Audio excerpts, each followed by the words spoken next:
Hello people, Carlito here once again. This time I'm bringing you a video on my thoughts on the recent update and also a bit of an attack that I've done that was a complete, well, not a complete fail, but it was a fail. So hopefully you guys enjoy that in a few minutes. So first off, thoughts on the most recent updates of version 5.2. So this update brings us an officially supported release of iOS 7, and that means that some of the things that were a bit buggy in the previous update, once you guys had implemented iOS 7 on your own devices, things like the chat not working properly, that's all been fixed now, so that's really good. But the main piece of news on this update is all about the Village Editor.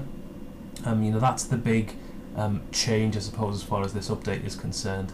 And for people that change the base often, maybe you're a hunter and then you want to farm every now and again, or vice versa, or maybe you just like to change your base every week for something to do, that's going to be a real big deal for you because it's going to save a lot of time and a lot of hassle. But for people like me that stick with the same base until it gets breached, then you might not see the need for a base editor. What will be really good when they do implement it, and fingers crossed they do, is a way to save a base so that you can go from a farming base to a hunting base at the click of a button, rather than having to redesign the base every time you want to change it up. So that's quite good. The feedback has been really positive, so well done Supercell on that one. Halloween scares. Now, I don't really know what all of these tricks and treats are. Maybe it's to do with the mushrooms being pumpkins and the wood, the tree trunks having stuff carved into them. I'm not sure, but if you guys have found all the treats and tricks and you know what they are, then let me know. Spell boost, that'll be really good for those of you who are currently in the middle of a trophy push, or permanently trophy push, because that'll give you access to spells a lot quicker than normal, and often when you're that high up you're actually waiting on your spells before you can attack, so that should really help.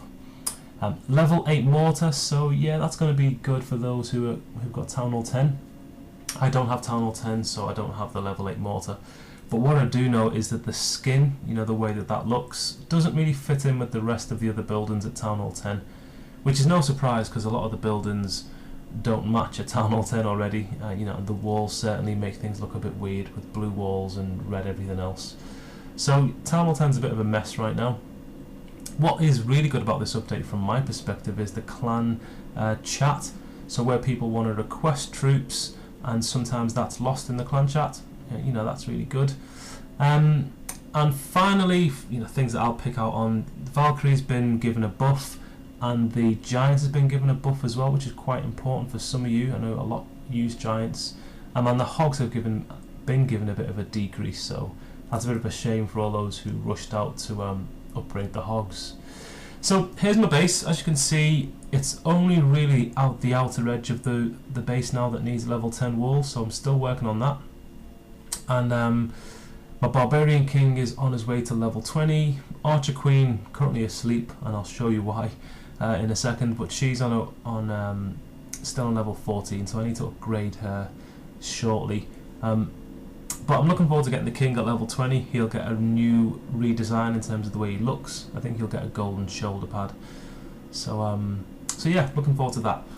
Here's my profile. So I'm not sure if you can see on the video, you might need to be watching it in HD, but I've raided 200 million, a little bit more, since the profile update, which is not nowhere near the most. People have raided a lot more than that, double probably, if not more, but it's not a bad haul.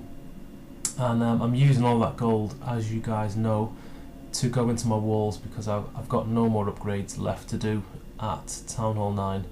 So probably within the next month, I think I've given myself a target to do all my walls within the month, and then press the button on Town Hall 9. So we shall see if I can make it. So here's the attack.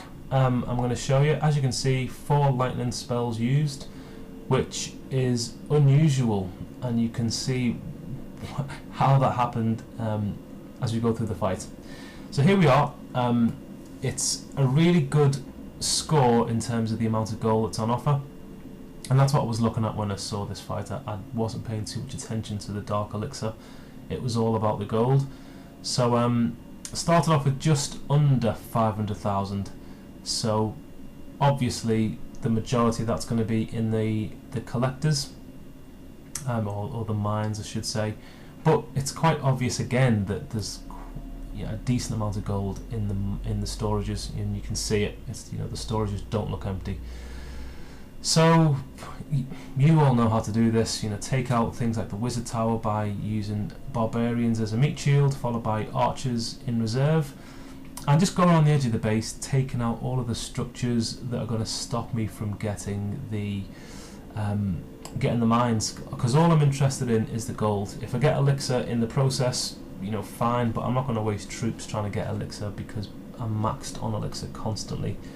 And in fact, I'm not going to waste troops trying to get the dark elixir either, unless that happens to be in my way. Now, as you can see, lightning bolts, 4 lightning bolts, 1, 2, 3, 4, and that is what I wanted to show you in this attack, because I don't know how it happened. I think my knuckle must have scraped across the screen in a certain place, touched the lightning spell, and then when my finger pressed on the screen to deploy some troops, probably barbarians, I dropped a load of spells instead.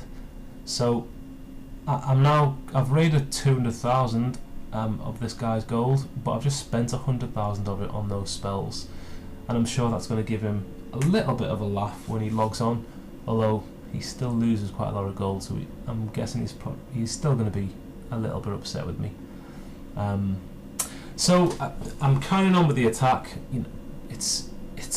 I felt like rage quitting at that point, so I'll speed it up a little bit here. But basically, take out the town hall, take out that gold storage. Now there is still gold there, and I didn't think I could get it, to be honest, but I was just angry and I wanted to get the queen involved, and she promptly died. That Tesla popped up and killed her. So there you go. Not a bad score in terms of the loot raided, but man, those spells, losing those lightning bolts, and meaning that the queen fell asleep or got knocked out. I'm just going to move it around the base because I was irritated and I wanted her to feel some of the frustration. So just make her run around the base. But there you go, my thoughts on the new update. I wasn't terribly blown away, and you guys know, who watch these videos, that I was expecting some sort of clan wars. I'm still expecting clan wars. I think it's going to come, but Supercell are really focused on rolling out Clash of Clans for Android, and that's taking all of the developers' time, I'm sure.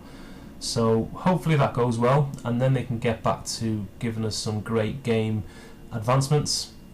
And not just things that happen in the background that take a lot of time but we don't really care about. Android implementation isn't something that we're going to see the benefit of straight away.